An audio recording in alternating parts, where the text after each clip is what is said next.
mit denen ich mein Glück gemacht, denn von nix kommt bekanntlich nix. Und nie umsonst sind Glanz und Pracht.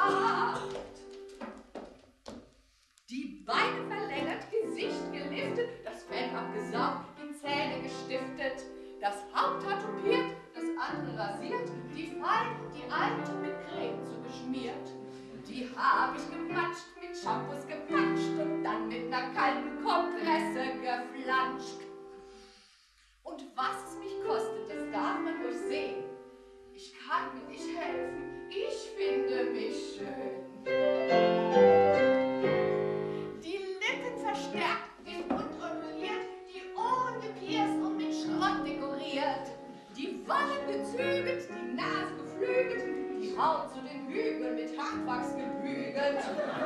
Die Finger poliert, die Knie tapeziert, auf Hintern ein Bild von Van Gogh tätowiert. Egal wie es aussieht, man muss dazu stehen. Ich kann mir nicht helfen, ich finde mich schön. Ich hab mich wie Wind in der Sonne gegrillt, beim Drillen mit Pillen den Hunger gestillt. Von Chirurgen